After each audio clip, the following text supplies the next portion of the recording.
Одоо за Орос дээр бол та одоо 6 дугаар ангиасаа ингээд Орос сонгодог зохиолуудыг одоо уншиж эхэлсэн гэсэн. За Орос хэл дээр ч одоо ярих юм юу вэ?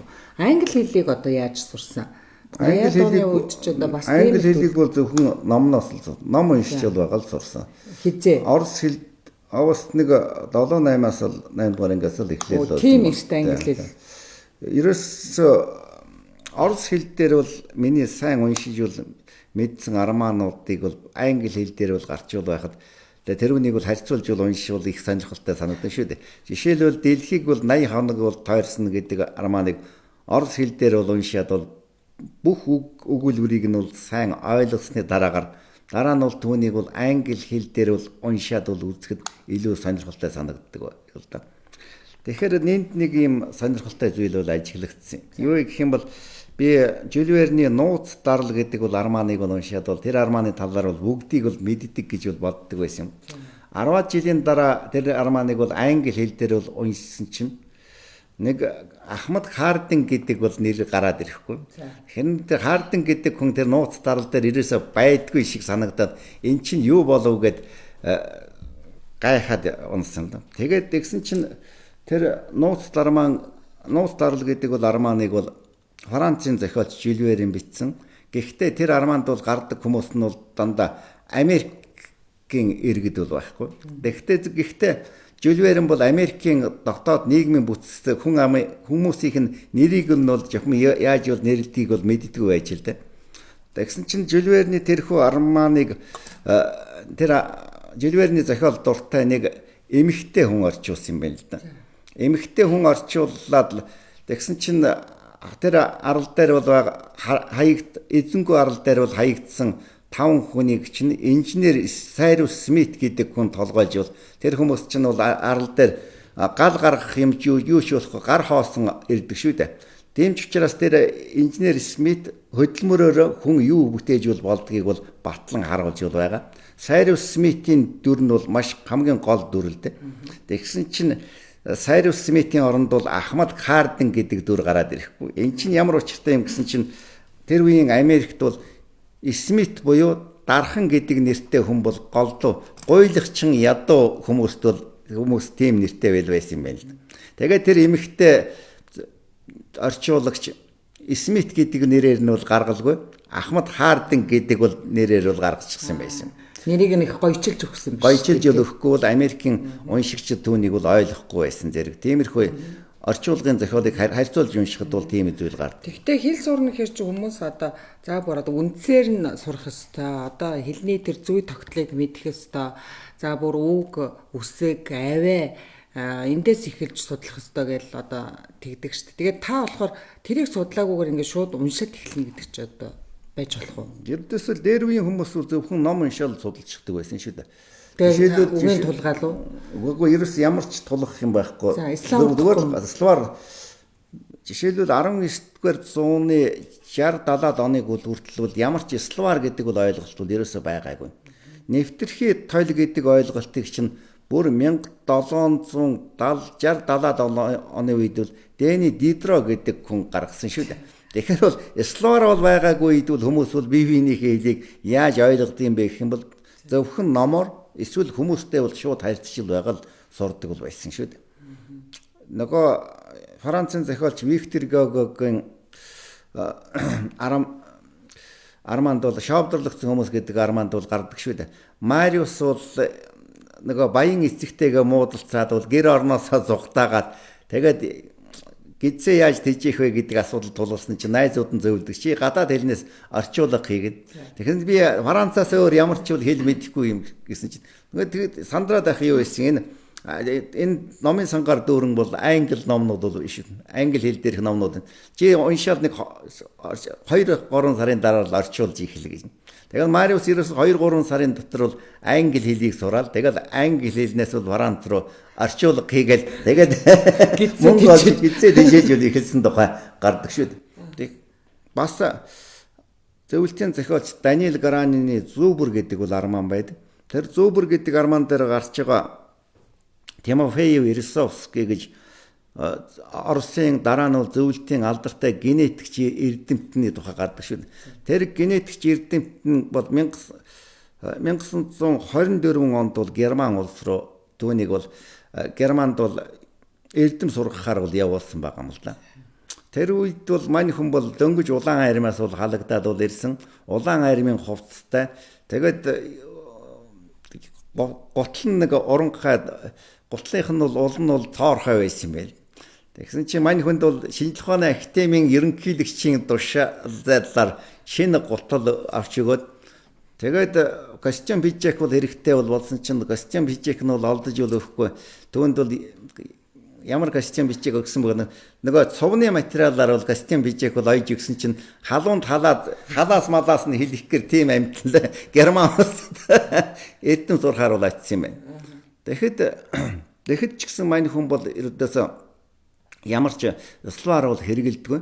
Жишээлбэл швед хэл дээр бол ямар генетикийн судалгаа гаргах юм бол тэр хүн зүгээр л швед хэлний дээр гарсан тэр юу арманы зохиолыг нь уншаал тэгэл мэддэг. Словаар юм уу тойл бичгийг бол бараг л ашигладаггүй. Хэрвээ словаар тойл бичгийг бол ашиглах юм бол нэгдүгээр хамаг цагаа бол үрээд бол хайчихна. Үг үрийг бол олох гээд. Учир нь хүний үг хэллэг бол дандаа өөр хоорондоо бол утга учиртай бол байдаг учраас түүнийг учрыг нь бол олох бол боломжтой байдаг. Би жишээлбэл нэггүй болгар хэл дээр гарсан програмчлалын хэлний тухай бол өгүүлгийг бол орчуулж бол байсан. Болгар хэлтэй байсан юм уу? Ягаад тэр үед бол болгар улсад тийм олон программистууд бол гарсан бэ гэх юм бол социалист хамтын нийгэмлэг гэж бол байхад бол болгар жишээл Монгол улс бол мал аж ахуйн бүтээгдэхүүн үйлдвэрлэх үүрэгтэй байсан шүү дээ. Севийн орнууд дотор. Болгар улсад бол програм хангамжийн тийм салбар бол нээгдсэн учраас Болгарт бол 90-ад оны үед бол тийм олон компьютерийн хакерууд бол гарсан байдаг. Тэр үед дэлхийн техникч нь бол Dark Avenger буюу хар шаавгч гэдэг нэртэй хакер бол шуугуулж хамаг компьютерийг бол вирустуулж байсан юм шүү. Тэгэхэд бол болгар хэл бол орос хэлтэй тун их төстэй санагдаж байсан. Ямар ч бол хүндрэлгүй бүгдийг нь бол орчуулж чадчих байсан. Ерөнхийдөө хүн хэрвээ эрдмийг сурахаар бол хичээх юм бол маш хүнд бэрх байх тусмаа их сайн байдаг. Ямар ч тойл бичихгүй номыг бол уншилж байхад бол ямар ч хэцүү мэт санагдчихл байгаа боловч илүү их хичээл зүтгэл гаргаж байгаа болохоор ямар нэгэн үгийг бол цээжлэх гэж бол илүү хүчин чармайлт гаргаж байгаа болохоор тэр бол илүү үр дүнтэй байдаг. Нэг уншсан юм ерөөсөө мартахгүй. Тэрний оронд бол одоогийн хүмүүс бол кино дүрсүүл ашиглаж бол байна. Янз бүрийн тойл бичгнүүдийг бол ашиглаж бол байна. Тэгэхээр чинь бол тойл бичгээ бол унших гэсээр бол байтал киногоо үзэх гэсээр байтал бол хамгийн гол зорилго нь бол алдагдаад бол байгаа байхгүй. Ийм ч учраас хэл сурахад бол ердөөсөө хамгийн хүнд хамгийн дээр үеийн аргыг бол ашигласан дээр байх гэж бол би боддог. Тэр чинь докторч гэсэн яг л ийм аргаар л гадаад хэл сурч байсан шүү. Шууд л уншаад эхлэх юм. Шууд л ингээд уншаад эхэлсэн хамгийн дээр бол байдаг баг. Тэгэхээр чинь үгнүүдээ одоо хаанаас олоход толь бичиггүй байхад. Жишээлбэл би англи хэлийг яаж сурсан нь тайлбарлая л за. Жилберний дэлхийг бол 80 хоногоор тойрсон гэдэг бол арман байдаг шүү дээ. Тэр арманд бол гаргахдаа паспортоо гэдэг хүн зарц хүн ажилгүй болчиход бол хурж ирсэн чинь нэг Джеймс Фог гэдэг бол нэртэй бол нэг хүний гэрт бол зарцаар болох юм бол их сайхан санагддаг байхгүй. Ягаад гэх юм бол тэр хүн бол өдөр болгон 9 цагт бол ачаал клубтэй бол нэг клубт очичихдаг. Клубт ачаал 6 цагт бол гэртээ ирдэг. Тэгээд 9 цаг хүртэл сонин уншиж байгаад орондоо ороод бол унтчихдаг. Өглөө бас 9 цагт өглөө ирчгээл тэгээд бас л клуб руу явчихдаг. Клубоос 6 цаг хүртэл байж байгаа бас гэртээ үрж ирээл. Тэгэл 9 цагт гэртээ унтаал. Тэгэл өглөө 9 цагт гэх мэт шилэнгээр тэгсэн мөртлөө их баян дарган ерөөс ямар нэгэн илүү дутуу зам байхгүй зарц нартай их хүндрэл учруулдаггүй тийм хүн шиг санагдсан юм байна л да. Гэх гэлээ ч гэсэн тэдний зарцаар орсон хүмүүс ерөөсөө дистгүй байсан гин л да. Паспортоо яагаад дистгүй байсан бэ гэсэн чи манай хүн за тийм зарцаа душаал өгч юм л гэдэг. Миний онгоцонд бол ус дүүрэг. Тэр ус нь бол яг 39.5 градус байх хэвээр. Тэгсэн чинь паспортоо ус дүүргээд бол нөгөө градусыг ингэж ихсэрж байгаа таавал өгч гисэн чинь за таныг ажилд авлаа гэдэг. Тэгээд мань хүн тэдний гэрт бол гав ганцаараа эзнээ хүлээж клубт суугаад яста нэг жаргалын орондоо ирчихлээ гэж бодож ирсэн чинь нөгөө Джеймс Фогн гигвинтхэн нэг клубийн гишүүдтэй мөрийцөөд дэлхийг 60 хоногт бол тойрно гэж тэр үед дэлхийг биш 80 хоногт бол тойрно гэдэг мөрий тавиад тэгэл гигвинтхэн за одоо биднээс энтхийг явах болно гэдэг гараад явдаг тэр нөгөө басууртууч нь амаа нөгөө амгалан тайван байх гэсэн хүн чинь дэлхийг тойрчвал элдв янзын адал явдал явж дээрэмчдийн гарт бол өөхөх шахаж бол байгаа энэ төр тухай гардаг болохоор яг тэр хэсгийг нь миний толгойд их сайн орж ирсэн. Тийм ч учраас яг тэр үйл явдлаа хараад тэр үйл явдал дээр байгаа өгнүүдийг бол яаж сонирхолтой бол бичсэн надад их сонирхолтой санагддаг юм. Бас тэгээд Конан Дойлийн профессор Челленжерийн тухай бол өгүүлэлт бол гардаг шүү дээ. Нөгөө нэг сэтгүүлч залуу нэг бүсгүйтэй танилцах гээд тэр бүсгүйн эцэгтэй танилцах гэсэн чинь тэр эцэг нь бол болохтой зөвхөн санхүүгийн талаар бол ярьдаг. Тэгээд яг гаднаас нь харахад бол дот шиг бол шинж чанартай. Тэгээд бол валютын тухай асуудал ярих гол нүд нь бол гялзаад өрч ирдэг гэсэн тэр мэтийн инээдэмтэй зүйлүүдийг бол санаал тэр үйл явдлуудыг өөр хэл дээр бол ямар үгээр бол яаж бичиж юу гэдэг нь санджих татдаг. Үйл явдлаа эхлээд та өөрөө мэддэг, уншсан. Тэгэхээр мэдхгүй хэлээр бол гарчвал байгаа тэр ном гэдэг чинь бол таны мэдхгүй хэл дээр гарчвал байгаа ч гэсэн зохиолч хүн тэр номд бол өөрийнхөө үзэл бодлыг бол илэрхийлсэн байдаг, өөрийнхөө сэтгэлийн хөдөлгөөнийг бол илэрхийлсэн байдаг. Тэр номонд бол инээдтэй зүйл бол байгаа. Өөрөөр хэлбэл ямар ч номыг тантай адилхан хүн зохиосон гэдгийг бол мэдэх юм бол тэр номыг бол уншиж тайлахад бол амархан байдаг л да. Би математикийн 1-р сургуульд бол математикийн ангид бол суралцж байгаад янз бүрийн математикийн ангид бол сурчил байсан. Тэгэхэд бол маш хэцүү бодлогууд гарч ирдэг л байсан. Тэгээд нэг тиймэрхүү бодол нэг Унгарын нэг математикч хүн би нэрийг нь Поя гэдгийг.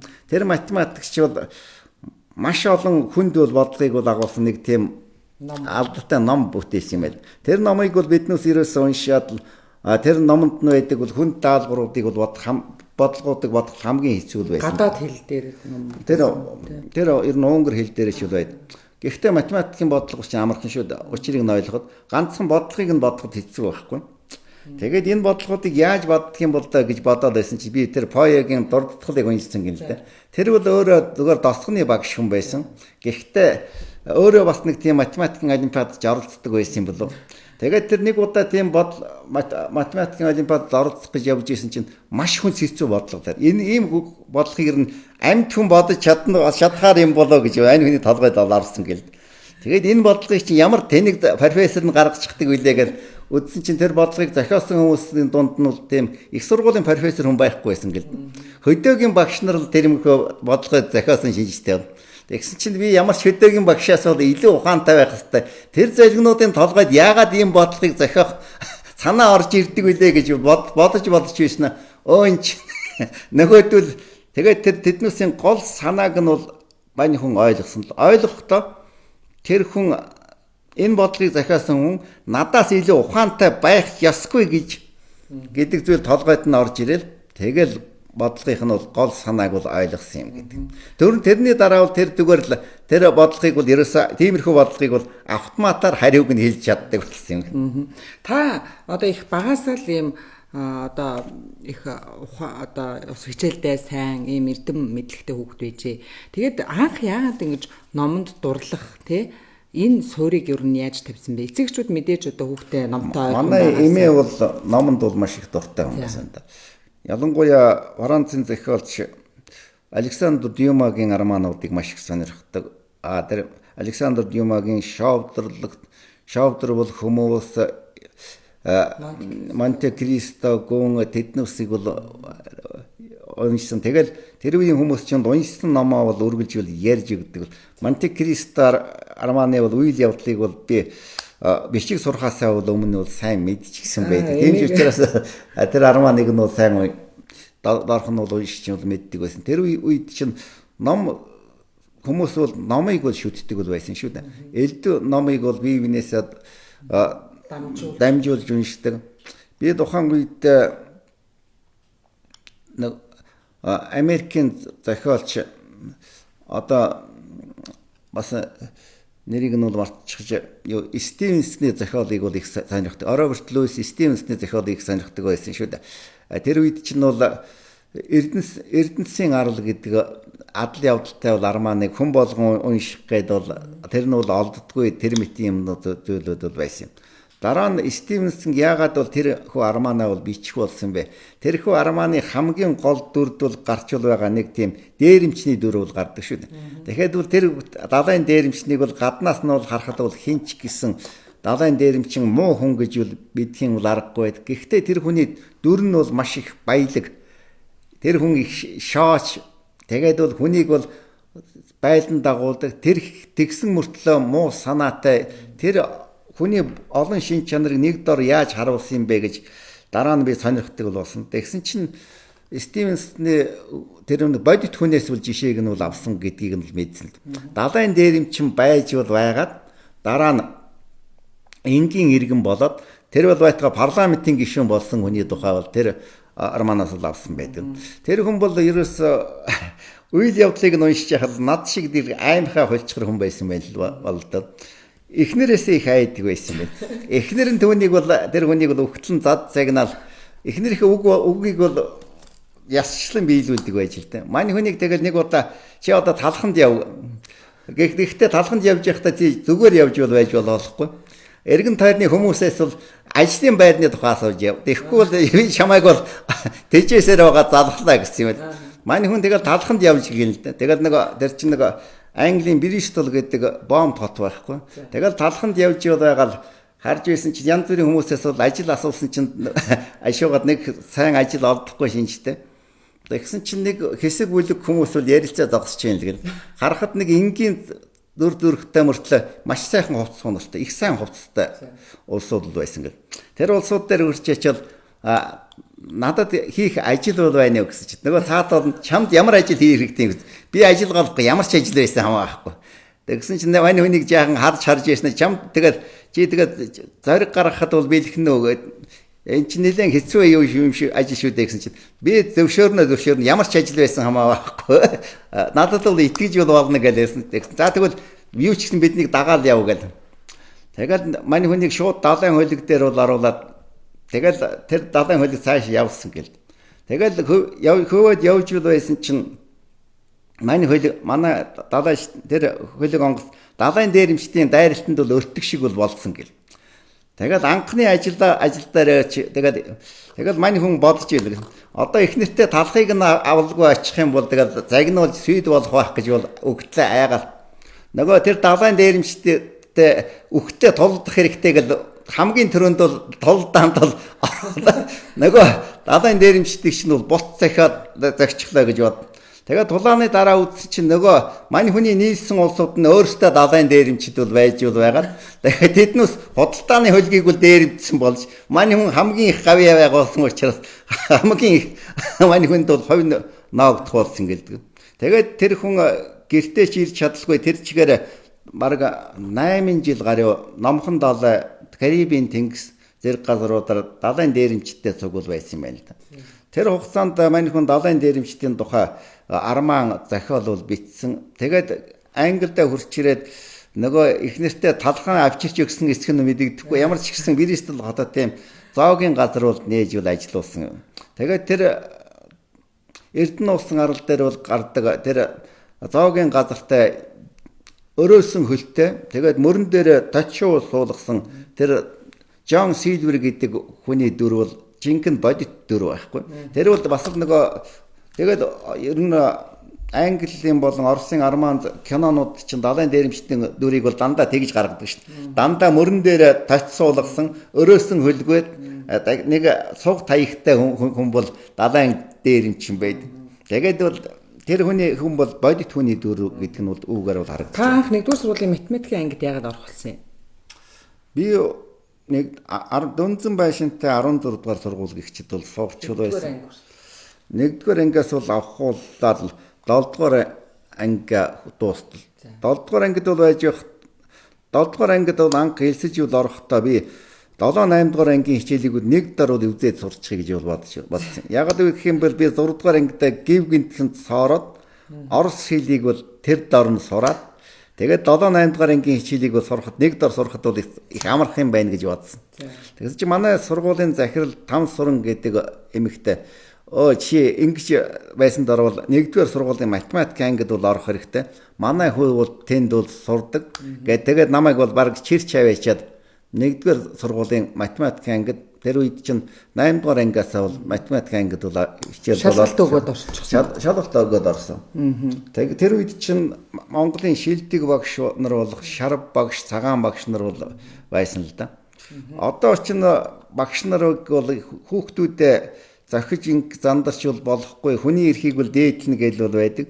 Тэрний улмаас бол хүүхдийн хүмүүжил бол байхгүй болсон байна. Та нарын үед бол бидний үед бол багш нар бол жишээлбэл Шарав багш бол хүүхдийг яг эндээс нь ингэж бол барьж явдаг нэг тийм дархан мэхтэй байсан. Маш чанга атдаг. 2 хороогоор ингэж атгачдаг. Цагаан багш бол ямар ч холын зайнаас бол хүүхдүүдийг харж байгаа л яг толгойн дундор нь шугмаар юм угаасгаар бол онож зохидог тийм чадвартай тийм хүмүүсүүд байсан. Тэглээгээд бол бид муудаагүй харин ч бол хамгийн шилдэг сурагчид болсон юм аа. Тантай ингээд ярьж суухад таны одоо нэг их онцлог байна. Энэ олон ном зохиолыг уншаад тэгээд тэр үйл явдлыг зохиолынх нь баатартай за тэрний дараа одоо үргэлжилсэн тэр бүх зүйлийг нь ингээд сандаг. Эн чинь одоо мартдаггүй юм уу? Тэгэхээр бол хүмүүс их олон юмд бол самгардах байх гэж бол боддог. Гэхдээ үнэн хэрэг дээр хүний ойс санамж бол сонирхсан юм аа бол хийзээч бол мартдаггүй юм байна л да. Тэгэхээр бол жишээлбэл математик чинь гэхэд бол синус, косинус гэл янз бүрийн тригонометрийн тэгшгэлийг бол хүмүүс доорхоно мартчихдаг шүү дээ. Би яагаад бол мартдаггүй санаж байдаг юм бэ гэхээр нөгөө нууц арал гэдэг арманд бол нөгөө инженер Сайрус Смит нөгөө арлынхаа дэлхийн бөмбөрцгийн газрын зураг дээр тийм арал яг хаана бол байгааг мэд тодорхойлохын тулд тригонометрийн аргыг бол хэрэгэлдэг шүү дээ. Тэгэхээр бол тэр аргыг нь бол уншсан хүн хизээч синус, косинусыг бол андуурахгүй гэсэн. Өөртөө одоо тэр их сонирхолтой байдлаар одоо эзэм тогтоож штэ тий. Нэг өсөндөө. Гэхдээ тэгээд одоо таач одоо тэр багийнхаа зохиолуудыг тэр олон хил дээр ингээд уншчихсан. За дээрэс нь одоо ингээд нөгөө хэлүүдээр өдөр тутам тэр Вашингтон Пост гэх мэтийн одоо өдөр тутмын хэвлэлүүдийг уншина. Одоо бусад одоо телевизүүдийн мэдээг сонсно. Гэхдээ тэгээд одоо энэ хооронд чинь ийм их одоо шавхагдшгүй нөөц байдаг юм уу? Эсвэл одоо хаягдаж гээгддэггүй юм уу ер нь? Энэ мэдлэг. Яг хөтэ би өөртөө гайхдаг байсан да. Миний тарих толгонд мэдлэг нэг авраг том хогийн сав шиг л болчиход бол байх шиг санагддаг байсан. Дараа нь би зарим мэдлгүүдийн хооронд бол өөр хоорондын холбоос бол байхыг бол мэдэрсэн юм аа л да. Би нэг хэсэгтээ бол ажилгүй байсан, нэлээд ядуу амьдралтай бол байсан. Тэгээд бол гэртээ төлөө төш олох гэж бол аргал их түйдэг бол байлаа. Гэр хороолт байсан юм уу та? Гэр хороолт. Хаана байсан? Энэ дам дарж энтер орчимд. Тэнд яагаад ажилгүй болцсон та? Яг хөтэ нөгөө бас нөгөө зах зээлийн шуурганд геолог бас нэг тиймэрхүү би чинь бол геологч бол байж байснаа бол манай орны бол баяд баялаг бол ингэж гадна улс руу урсаж бол байгаа явдалд бол дургүй хүрдэг байсан учраас бас тийм ажилгүй болсон шүү дээ. Тэгж бол байхдаа би жишээлбэл аргал их түйдэг бол байсан л да. Аргал түйж бол байхдаа энэ аргалын гал бол илч муутай байдгийг бол би мэдсэн. Ямар нэг хоол хийхин тулд бол 100-аараа дүүрэн аргалж ихэн шүү дээ. Тэгээд маш их үнс гардаг. Би үүнийг бол сайн сонссон байхгүй. Тэгээд дараа нь саяхан би нэг Америк нэгдсэн улсын Йелийн их сургуулийн хамгийн шилдэг профессорын лекцийг бол англи хэлээр бол сонсч байлаа л да. Бас муухан бичигдсэн болохоор дуун төдийлэн сонирхдохгүй. Гэхдээ би тэр хүний лекцийн мөнж утгыг бол тэр даруй бол ойлгосон. Ягаад гэх юм бол мань хүн өөрийнхөө бол тэр өөрийг нь сонсч байгаа хүмүүст бол нэг санааг бол ойлгуулах гэдэг бол цаадуул нь ойлгож чадахгүй байна л да. Тэр нь ямар санаа? Тэр хүмүүс бол миний тэр аргал түүхтэй бол олж мэдсэн мэдлэгийг бол ерөөсөө ойлгохгүй байхгүй. Харин тэр Yale-ийн их сургуулийн профессор бол үүнийг бол өөрөө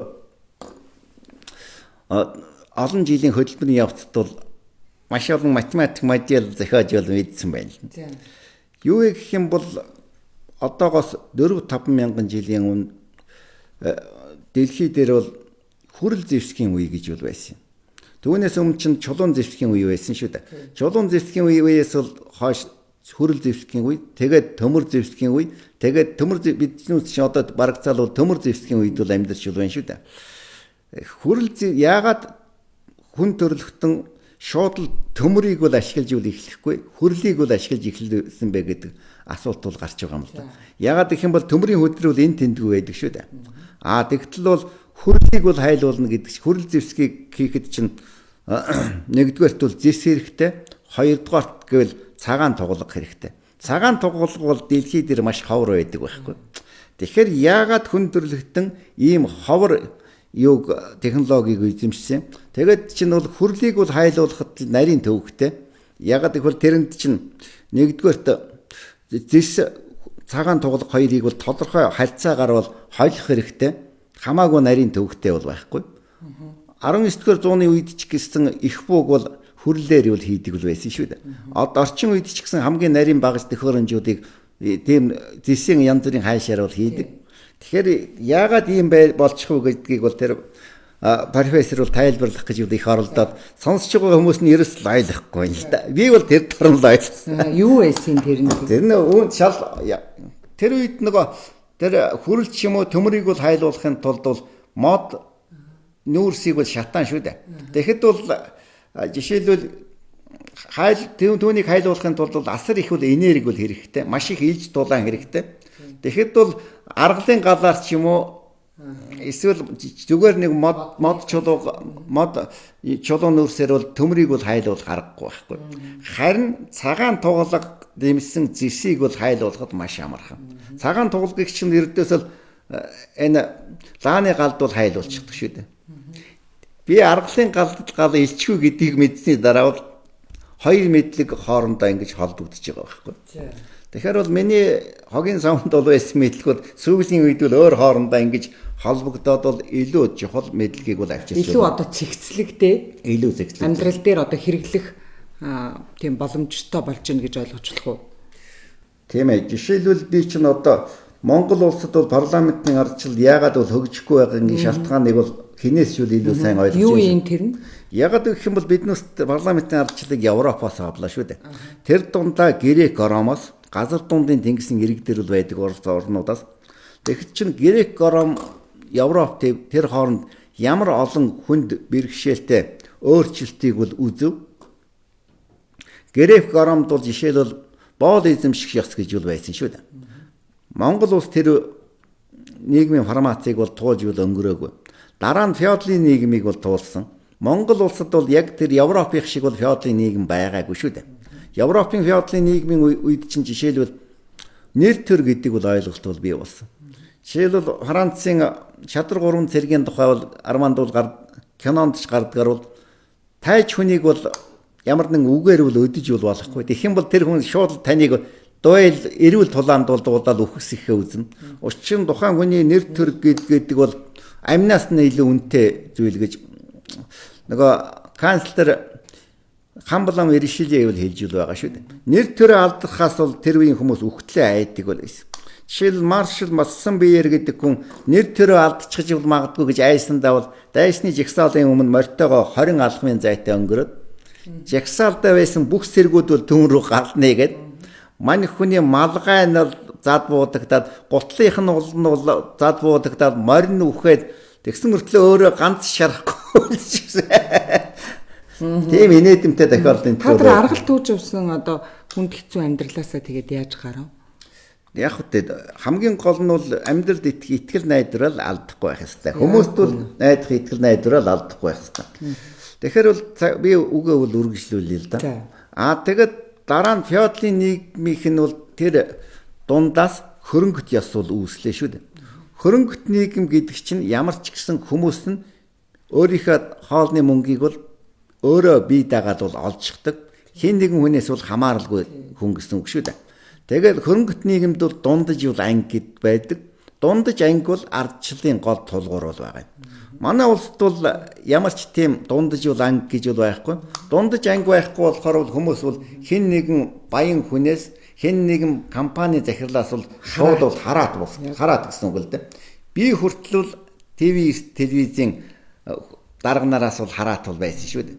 Тэгэхээр бол яг Европын тэр ардчил сонгодог утгаараа бол Монголд бол хэрэгж боломжгүй гэдгийг бол би Эртний Грекийн бүх зохиолчдын арман зохиолыг уншлаа. Дундад зууны үеийн бүх арманыг Геген Августины бол арман зохиол Тэнгэрийн хот зохиол энтрийг л уншиж бол байж, дараа нь хөрөнгөт нийгмийн үеийн бүх зохиолыг Чарльз Диккенсийн бүх арманыг бол уншиж бол байж, гэх мэтчлэнгээр бол тодорхой хэмжээний бол ойлголт бол надад бий болж байгаа. Тэгээд Монголд одоо яг одоо энэ хуулбарлсан парламентын засаглал хэрэггүй гэж үзээ. Тэгээд одоо яг юу хэрэгтэй вэ танихаар? Ямар засаглал? Монгол хүмүүсийн өөрсдийнхөө тарих толгоогоо ажилуулж бий болгосон тийм засаглал хэрэгтэй шүү дээ. Чингис хааны төр бол Монгол хүн, Монгол газарт бол Монгол уур амьсгалд бол зохицуулж захиан бүтээсэн зүйл учраас монголчуудад илүү тохирчул байгаа. Бид орчин үед яг өөрсдөө тохирсон тийм төрлийн байгууллагыг бий болгох ёстой. Тэгэхгүй бол гадаадаас бүх зүйлээ хуулбарлаад бол авчих юм бол сүүлийн 30 жилд Монголын нийгэм ямар болж байгааг бол биднээс бол мэдж байгаа шүү дээ. Ярианы стилээ юусэн алдахгүй. Энэ тогтсон одоо стил юу нь яагаад танд ингэж тогтсон юм бэ? Өвөрмөц. Яг тэ би бол заримдаа хүмүүс бол Орос хэл сурсан хүмүүс Орос үг хэллэг оруулах дуртай байдаг шүү дээ. Англи хэл сурсан хүмүүс бол англиар бол ярьж дуртай байдаг шүү дээ. Ганц нэг үг хэлчихсэн. Монгол хэлээр модон ч гэсэн монгол хэлээрээ бол ярьж бол хүмүүст бол бүгдийг нь ойлгуулахыг бол хүсдэг бол учраас аль болохоор энгийн ярихыг бол хичээдэг юм. Энгийн ярихыг бол хичээдэг бол учраас зарим хүмүүст бол миний үг хэтэрхий хурц ширүүн санагддаг бах. Гэхдээ дэрвнэг чинь гадаад хэлнээр орчуулах юм бол яг л тийм утгатай зүйл бол болоод бол хоёрчхан шүү дээ. Жишээлбэл монголчууд бид одоо төр засгаа бол өөрчлөх хэрэгтэй гэдэг санааг бол би илчлэхийн тулд орос хэлний нэг тийм таны өмдийг бол танаас өөр хинч бол татаж явуулж чадахгүй гэдэг бол утгатай үгийг бол хэрэгэлдэг. Тэр нь манай хүмүүс зарим хүмүүст бол таалагддаггүй байх. Учир нь баахаар бол өмдөө шовтолчихсан хүн дараа нь тэр өмдөө бол өөрөө өмсөж давчлаа шүү дээ. Бөксөө бол өөрөө л арчин. Тэгэхээр бол Монгол орныг бол зөвхөн монголчуудаас бол өөр хүн хинч бол хамгаалахгүй гэдэг нь бол толгорхой байгаа юм шүү дээ. Тэгэхээр бол би бас нэг жаахан Европын баахан хитрхи олон ном уншсан болохоор хүмүүст бол тэр санаага эрт цагийн мэрэгдийн санааг бол монголоор орчуулад энгийн байдлаар бол хийчих гэхээр бол зарим хүмүүст бол жигтэйхэн хачин жигтэй санагддаг байна. 200 хүний толгой тасна гэдгийг яагаад хэлэх вүлсэн? Турк улсын Султан хаан хэлэхдээ би сар бүр 500 хүний толгойг бол тас тавьчих ёстой. Тэгэхгүй бол манай улс эзэнт гүрэнд бол шудраг ёс тогтохын аргагүй гэж бол хэлсэн байдаг юм. Турк улсад бол жишээлбэл хулгай хийсэн хүнийг бол баас шээс угаацуул дүүрэн хийсэн торхонд бол толгойг нь ил гаргаж суулгаад ард нь бол цэлэн барьсан хүн яваад говтын гудамжаар бол жигшүүлэхээр бол явуулдаг. Тэгэл тодорхой хугацааны дараа жишээлбэл минут болгоны дараа бол тэр нөгөө махир сэлэн барьсан яничар гэдэг цэрэг чинь яг нөгөө тэр угаацны яг усных нь бандтэйгүр цэлмээр ингэт тастайш ингэдэг. Тэгэхээр нөгөө хулгайч чинь өөрийн ирэхгүй амиа аврахын тулд нөгөө угаац руу ингэж толгоогоор ингэж бүхэл шумбахаас бол өөр аргагүй болт. Ард түмэнд бол ерөөсөө хулгай хийх, худлаа хэлэх гэдгийг ямар ч аргаар хамаагүй энэ бол муу зүйл гэдгийг бол ойлгуулах хэрэгтэй. Тэрний тулд тийм хүчтэй үг хэрэгэлсэн байна. Үүний тулд бол хүчтэй үг хэрэглэх хэрэгтэй, үнэн үгийг бол хэрэглэх хэрэгтэй. Хүн миний юу хэлэх гээд бол байгааг ойлгох ёстой. Үнэхээр одоо энэ хулгаал өөртөө тэмцэхэд одоо тэр хүмүүсийг шийтгэхээс өөр аргагүй зү. Хулгайчийг шийтгэхгүй бол хулгайч бол улам давраад бол таныг бол улам их мөнгөийг чинь бол аван шүү дээ. Тэгээд бүр цаашдаа давраад бол төрийн толгойд бол гарна шүү дээ. Танд эрх мэдэл өгвөл та яах вэ? Хэрвээ надад эрх мэдэл бол олдох юм бол түүнийг би зөвхөн хүмүүсийн сайн сайхны төлөө бол зориулах баг. Зөвлөлтийн удирдагч Йосеф Сталин нас барахад тэр бол ганцхан ширхэг бол гуталтай бол байсан гэдг нь бол илэрсэн.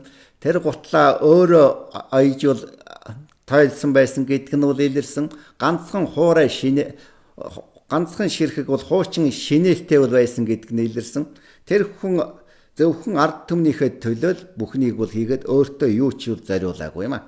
Францын агуу их хан булам Ришелье бол бас эзэн хаанаас бол асар их цалин пүндүү авдаг байсан ч гэсэн тэр цалин пүндүүгээ нас барахтаа бүгдийг нь улсын санд энэ мөнгөөр сургууль байгуулаарай гэд тушаажуулдаг гэсэн юм а. Би тэр хүмүүсээс жишээ авахыг бол хичээх болно. Одоо ганцхан удаал төрийн эрхийг ард түмэн барьдаг гэдэг аа шүү дээ 4 жилд. Тэр үерлээ. Тэгэхээр яг энэ мөчөд та юу хэлмээр байна? Тэгэхээр бол олон түмэнд бол хандаж сонгуулийн санал авах байранд бол олноороо ирэхийг бол хүсчил байна. Учир нь та бүхэн санал авах байрандаа бол хурц ирэхгүй бол энэ жил сонгуулийн эрс гэдэг зүйл бол байхгүй болсон. Сонгуулийн санал авах байранд ганц хүн хурц ирээд манан бүлэглэлийн төлөө саналаа өгөх юм бол сонгуул хүчинтэйд бол тооцогдох болно. Тэгэх юм бол та бүхэн өөрсдийнхээ ирээдүйг худалдсантай адилхан өөрсдийнхээ ирээдүйг алдсантай ижилхэн зүйл шүү дээ. Ирээдүй гэдэг чинь бол маш сайхан зүйл. Таны төрөвчөнд бол байгаа мөнгийг төм сая дахин үржүүлснээс бол илүү чухал зүйл гэдгийг бол ойлгох хэрэгтэй юм. Сонгуулийн санал авах байранд ирэхдээ өөрийгөө жижигхэн хүн шиг бол бодож болохгүй. Эрх чөлөөтэй толгой дээгүр жинхэнэ монгол хүн гэдгээ бол ойлгож зоригтой саналаа өгөх хэрэгтэй. Сонгуулийн санал авах байранд тэр хаалгыг татаж орохоос өмнө бол та ямар нэгэн баян хүнээс бол хамааралтай байж болно. Та ямар нэгэн даргагийн өмнө өвдөг чинь чичирдэг байж болно. Харин сонгуулийн санал авах байрны хаалгаар ормогцоо та Монгол орны эзэн болсон гэдгээ ойлгох ёстой. За баярлалаа.